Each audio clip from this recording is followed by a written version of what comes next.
नमस्कार, मैं हूं संदीप चौधरी। जो दर्शक हमारे साथ जुड़े हैं उन्हें बता दें, इंतजार की घड़ियां खत्म होने वाली हैं। दिल्ली विधानसभा चुनाव के लिए वोटिंग खत्म हो चुकी है, मुकम्मल हो चुकी है और अब से 1 मिनट बाद 60 सेकंड बाद मैं आपको न्यूज 24 टुडेज चाणक्य का एग्जिट पोल, उसका पहला आंकड़ा भी आपके सामने पेश करने वाला हूं। हमारे साथ हमारी editor in chief Anuradha Prasad जुड़ी हुई हैं, कांग्रेस के आलोक शर्मा, हमारे साथ चुनाव विश्लेषक हिलाल अहमद हैं, हमारे एडिटर इनपुट सुकेश रंजन भी मेरे साथ जुड़ चुके हैं, साथ ही साथ आम आदमी पार्टी के संजय सिंह, बीजेपी के जीवीएल नरसिम्हा भी हमारे साथ बने हुए हैं। अनुराधा, अब आंकड़ा बताने का वक्त आ गया है। दिल्ली में वोटिंग का रिकॉर्ड टूट गया है।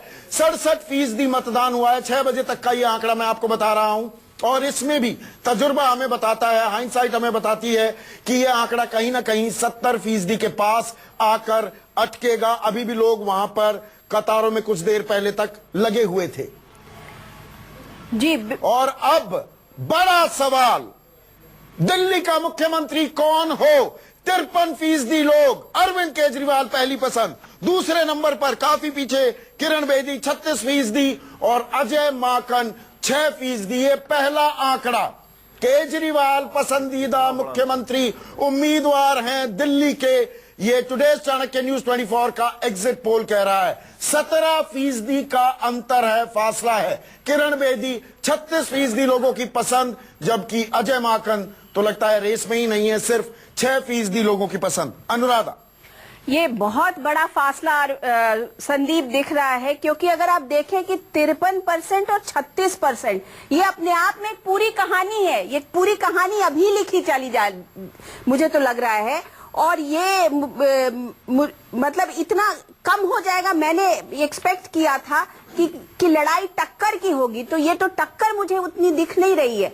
दिख तो ऐसा लग रहा है कि जैसे कि जिस तरीके से अरविंद केजरीवाल जी ने 53% वो पसंद है लोगों की, और ये तो एक अजीब सी कहानी गढ़ी जा रही है। अजय माकन को आप देख लीजिए 6%। हमने 6 वीकली सर्वे किए अनुराधा, हमने बूथ हो गया है जी, हमने 6 वीकली सर्वे किए थे।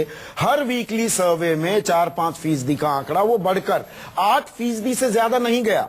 यहां पर एग्जिट पोल का आंकड़ा 17% का अंतर बता रहा है। बिल्कुल, ये कहानी बता रहा है क्या? ये बहुत बड़ी कहानी गढ़ रहा है राजनीति में। दिल्ली का ये चुनाव, और अगर इस तरीके का ये रिजल्ट्स में कन्वर्ट करते हैं तो बहुत बड़ी कहानी सिर्फ दिल्ली के लिए नहीं, पूरे देश के लिए लिखी जा रही है। उसका हम इंतजार करेंगे क्योंकि और आंकड़े आने बाकी हैं। लेकिन सुकेश, जो ये 17% का फासला, क्या ये अहम इसलिए भी हो जाता है कि दिल्ली में दरअसल मुद्दों पर चुनाव नहीं हुआ?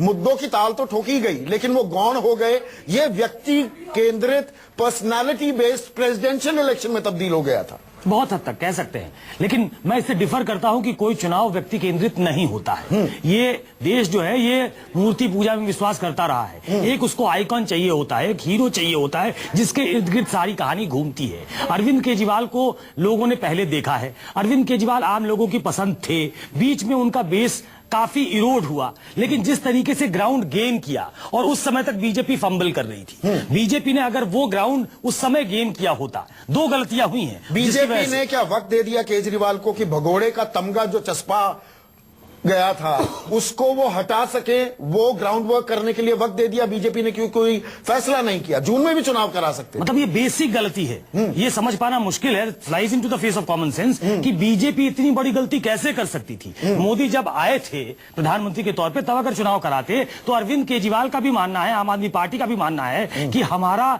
सुपड़ा साफ हो गया होता। उनको ग्राउंड रिकवर करने के लिए मौका दिया गया। और अभी जो आंकड़े आप देख रहे हैं, मुझे लगता है कि जो हमने सर्वे किया, एक श्रृंखला हमने की थी और आपने उसका जिक्र किया है, उसमें बहुत ज्यादा डिफरेंस नहीं था। लेकिन आज के दिन जब आप देखते हैं कि ये 18% का फासला है, 17% का फासला है, और ये अगर वोट में ट्रांसलेट हुआ और हमारा अगला आंकड़ा अगर उसको कॉम्प्लीमेंट करता है, तो आप सीटों में भी उसका असर देखेंगे। अगला आंकड़ा भी हम दिखाएंगे। जीवीएल, इन आंकड़ों को आप यहां पर सबसे बेहतर समझते हैं, मुझे यह कहने में कतई कोई गुरेज नहीं है।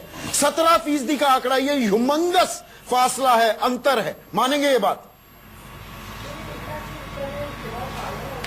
देखिए, यदि ये संख्या आपकी सर्वे कहता है, आगे आप क्या कहने जा रहे हैं उतना तो मैं समझ चुका हूं, क्योंकि इतनी बड़ी फासला आपका सैंपल सर्वे में दिखता है, तो वोटों में भी इतना बड़ा अंतर नहीं होगा, फिर भी आप काफी आगे दिखाएंगे। बट लेकिन मेरा यह दावा है, हम क्योंकि अभी कोई पोलिंग लगभग खत्म हो चुकी है और 10 तारीख को नतीजे आने वाले हैं, मेरे विचार से ये ऐसा नहीं है।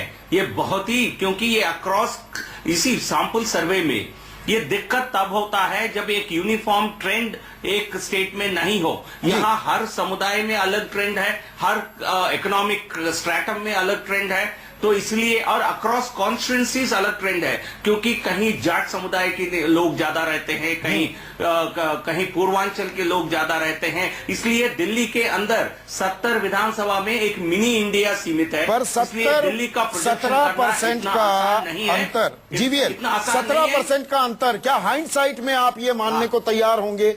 मैं 10 तारीख को भी आपसे ये सवाल पूछ सकता हूं, अगर इसी तरह की ट्रेंड्स मिलती हैं, हम 10 का इंतजार करेंगे। ये एग्जिट पोल है, फिर दोहरा दूं, ये अंतिम नतीजे नहीं है, लेकिन क्या इन आंकड़ों की बिना पर इस एग्जिट पोल, क्योंकि हमारा सबसे सटीक है, ये कहने में मुझे कोई शको शुबा नहीं है, बिल्कुल हम ताल ठोक कर ये कहते हैं, क्या किरण बेदी पर दांव लगाना उल्टा पड़ गया? नहीं, मैं ऐसा कोई ना मैं कहूंगा ना पार्टी का कोई कहेंगे किरण बेदी के वजह से कुछ नेगेटिव हुआ है। ये एक तो व्यक्ति आधारित चुनाव हो गया है, ये हमें मालूम था, उसी के कारण हमने किसी व्यक्ति को प्रोजेक्ट इसीलिए चिंता का सबब है कि ये हमारा पहला आंकड़ा, तो लेकिन इसके नहीं, किसी आंकड़े के आधार पर मैं अभी कोई टिप्पणी नहीं कर सकता हूं। मेरा जो आंकलन है, हमारे जो पार्टी का जो फीडबैक है, उसके आधारित मैं आपको कह सकता हूं, क्योंकि भारतीय जनता पार्टी इस चुनाव निश्चित रूप से जीतेगी। चलिए, कोई ये दावा में, क्योंकि कोई सुकेश आपसे सवाल पूछना चाह रहा है, सुकेश आपसे सवाल पूछेंगे, लेकिन संजय, अरे थोड़ा मुस्कुरा दीजिए, इन आंकड़ों पर तो अब मुस्कुराना होगा, अभी भी आपकी भ्रुकुटी तनी हुई है। नहीं, बिल्कुल भ्रुकुटी तनी नहीं हूं, मैं बिल्कुल रिलैक्स हूं, आराम से हूं, उत्साहित हूं। दिल्ली की जनता ने अपने वोट की ताकत से हर बात का जवाब दिया है और ये 10 तारीख को फैसला सबके सामने आ जाएगा। ये पिछले जो सर्वे आए हैं टीवी चैनल्स के, अखबारों के, उन्हीं बातों को आज दर्शाता है। घबराहट थी क्या आपके मन में? कुछ ज्यादा मुझे ब्रेक पर जाना है, मैं एक सवाल आपसे, सीधा सवाल संजय है, क्या आपके मन में घबराहट थी? ये भगोड़े का तमगा और उसमें काफी कुछ हकीकत भी थी, आप भाग गए थे 49 दिन बाद, आपने अपनी भूल भी कबूली, क्या आपको ये डर था भीतर खाने मन ही मन कि अरे लोग फिर से एक्सेप्ट करेंगे या नहीं करेंगे? देखिए संदीप जी, मैं बिल्कुल ईमानदारी और सच्चाई के साथ ये बात बताना चाहता हूं कि निश्चित रूप से हमारे इस्तीफे के फैसले से लोगों में जबरदस्त नाराजगी थी, जिसका विरोध हमें झेलना पड़ा, चाहे रैलियों में, चाहे सभाओं में, चाहे प्रचार के लिए जब हम लोग जाते थे। लेकिन जो ये 8 महीने का समय मिला, इस दौरान हम गली गली गए, मोहल्ले मोहल्ले गए, हमारे कार्यकर्ता गए, लोगों को अपने मुद्दे से जोड़ने का हमने प्रयास। एक और बड़ी खबर मैं यहां पर बता दूं संजय, ब्रेक में जाना है, एक और बड़ी खबर बता दूं, आपके वोट शेयर में जबरदस्त उछाल हुआ है, हर आयु वर्ग में आपको बम्पर वोट पड़ा है। न्यूज 24 टुडेज चाणक्य का ये एग्जिट पोल है, इसके मायने क्या हैं?